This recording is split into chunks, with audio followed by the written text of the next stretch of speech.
Hello there, beautiful people, and welcome back. Today I have yet another speed paint for you, and as you can tell I am in a different location than my previous videos, and that's because I am now in my own apartment. So if you want to see how I decorated my apartment into basically my entire apartment being an art studio, then comment down below please. But today I made a speed paint of a Don't Starve Together fan art, and it was inspired because I did a few years back a cute little fan art when I was in an airport which looked like this, and I wanted to remake it but make it more of me and my friend instead of just the characters that we play, because me and my friend have been playing this game together for a few years by now, and we've gotten really far in a few of the worlds that we live in.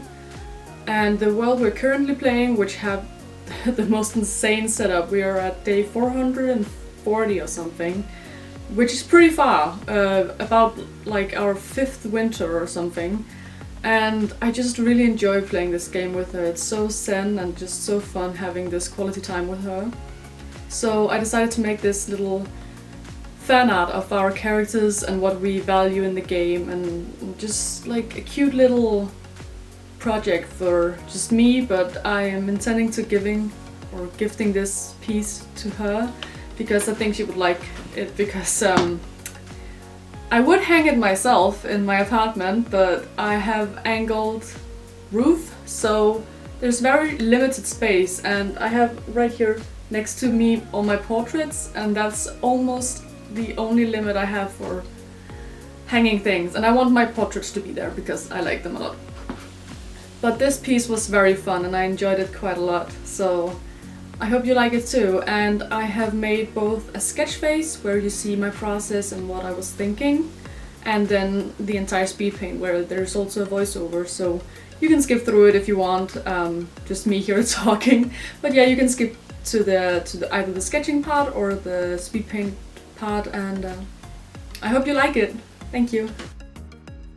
This is the sketch I made first, where we're standing here side by side, and there are spiders and cocoons and Chester and chests and ghosts and stuff.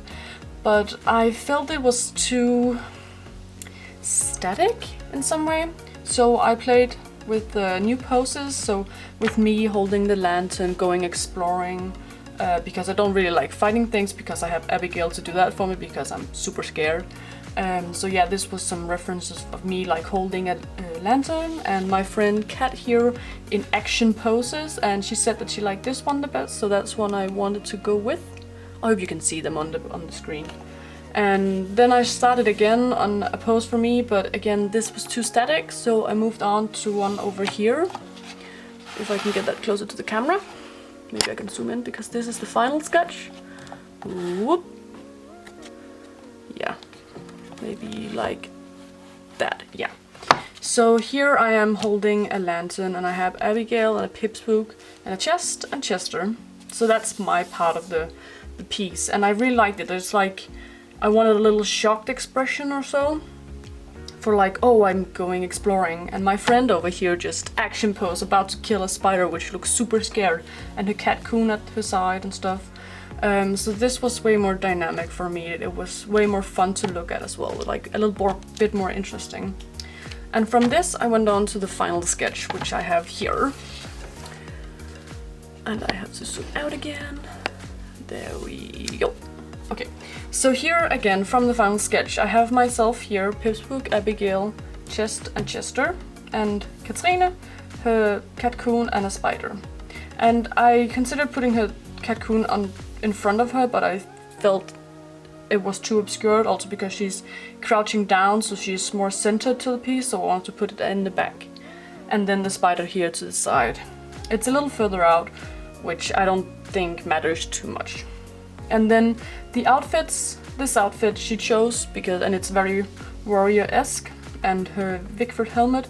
For me, usually I actually go for this outfit too, but I didn't want us to have the same outfit, so I chose a more of a sophisticated outfit for me, with the puffy sleeves and the shirt, which is like a royal red, and fine shoes and stuff. And I wanted these to not look exactly like the characters. Also, it's in my style, except I slimmed the figures more with the limbs way more slender than I would usually do, and like flat chest, because even the girls in Don't Starve are flat chested. And the chins are way more pointy and the eyes are pupilless and big. So that's what I did. I have a buzz cut head and glasses, but I included a little flower which both Abigail and Wendy has, so they're here. For my friend, I of course included a Vigfrid helmet, and then she has shoulder length hair, but I included one of the head variants that Vigfrid has with small little ties in her hair, so it's like sectioned but still at the length, and I felt that worked very well.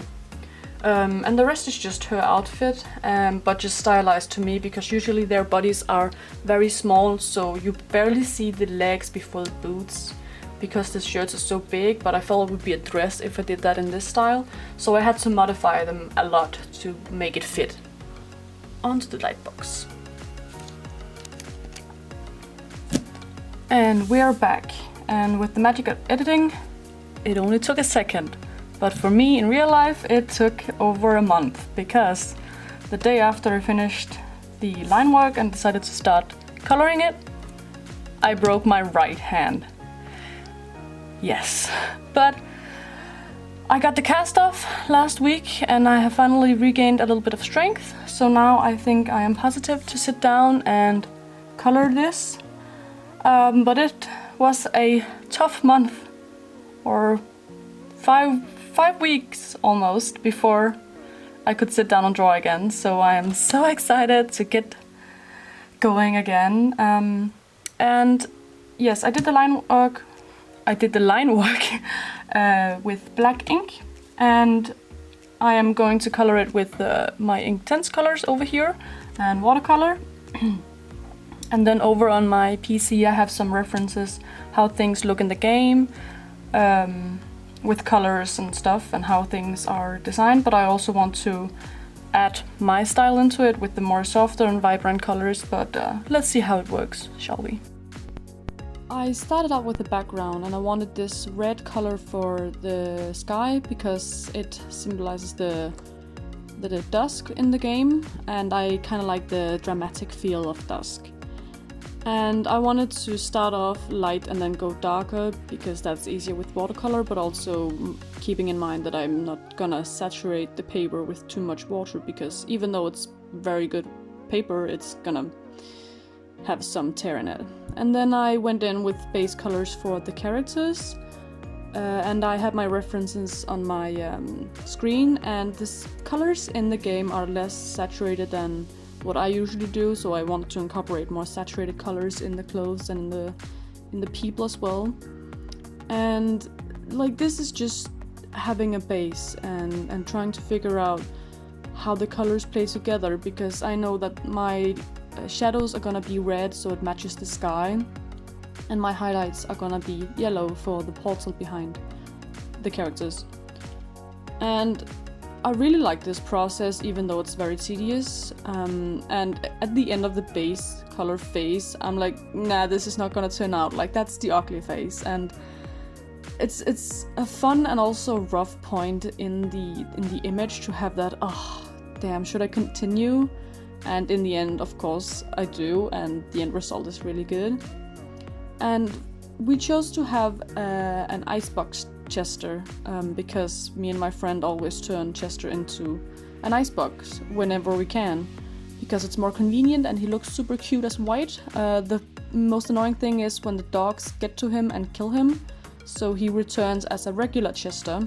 But I wanted to incorporate the icebox Chester because it's a little more of a step up from when you start the game.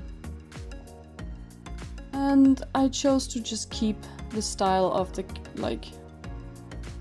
characters, or the ghost and Chester and the cat and the spider as they were in the game, because I actually didn't know how I would translate my style into them, and I think it still looks very cute with just the original style. Also, I am arachnophobic, so like thinking about trying to turn that spider into a more realistic one, nah, I'm not gonna do that. So I kept like the cute little spider from the game because it does nothing for me. Like it's fine. It only has 6 legs and it looks cute. And I have this winter festival lantern instead of the regular lantern because I have way too many skins for props in the game.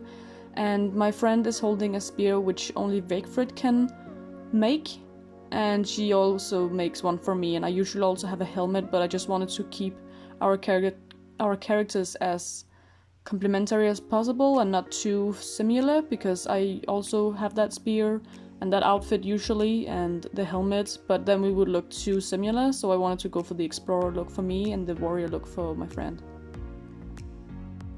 And as you can tell, everything is just too light. That's why I'm going in with my pencil instead of just taking the color from the pencil. I colored the ground with the pencil because that way I can make a more saturated and dark color. And the same thing for the sky, because else I would saturate the paper with too much water.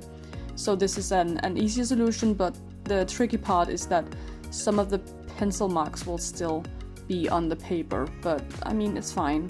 And you can see me dragging some of the red color into the trees before, especially the ones that I wanted to go further into the background, because giving it some of the color from the sky drags them further away. And yes, and then I tried to use pastels and immediately regretted it because I don't have proper appliances for pastels when I use such a rough kind of paper, so you could see the marks from it, so I just had to go over it again with my colors. And the mix is just so weird because it's like a chalky texture with the pastels and then adding color on top of it. Yeah, it got a little muddy at one point, but I think I saved it in the end. And then I go in with the shadows, and I use the same pencil as I did for the background for the shadows of the objects. And at this point I was like, yes, this is looking good, because all of a sudden I tied the entire image together instead of just using a darker red for the clothes of my character and for the ground as well, like a darker green. Then using this color just ties everything together as though they are in the same piece, and you can definitely see that. And I must admit, I love the shadow and just everything I did with Chester. I think Chester and the little pipspook are my favorite things in this piece, funny enough, considering color that is, because the pipspook is bluish, but then it has some of the red to tie it into the background and the yellow on the back because of the light from the portal. And the same goes with Chester, and I think it's because they're so white but have an undertone of blue, which is not one of the other two colors, and I just like it very much. And here you see me go in with the yellow from the portal on the backside of all the things, and this again ties it better into each other and gives that rim lighting and just more softness to everything.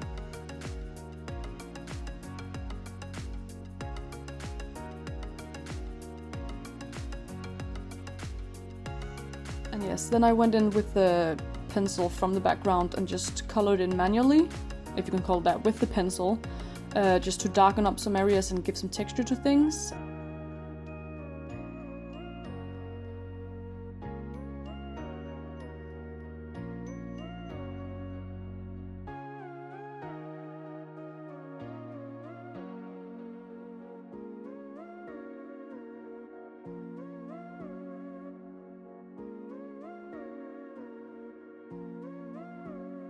And then I went in with white to give that really sharp rim light on things, and I just used white ink, as you can see, and I used it on the clouds as well and on the characters just to give them that popping effect, especially on the spider, because the hands on the spider went really much into the trees, like it blended so much into the trees, so I just outlined those a little bit more, and the same with the trees, just gave them a little bit of a highlight from the portal as well.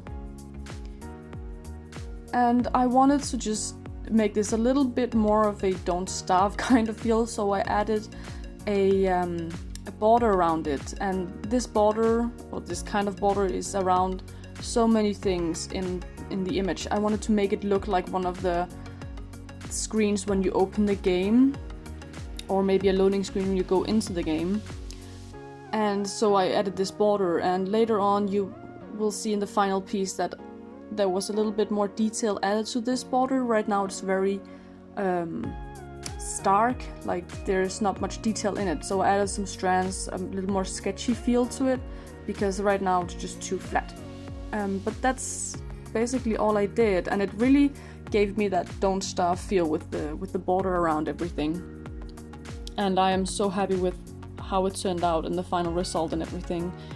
And my friend who plays one of the characters also likes it a lot, so it's just very nice. And it was fun having a more detailed fan art version of the game, because me and my friend have spent so many hours in this game and I just love it and it's so fun. Thank you so much for watching, everyone, and have a nice day.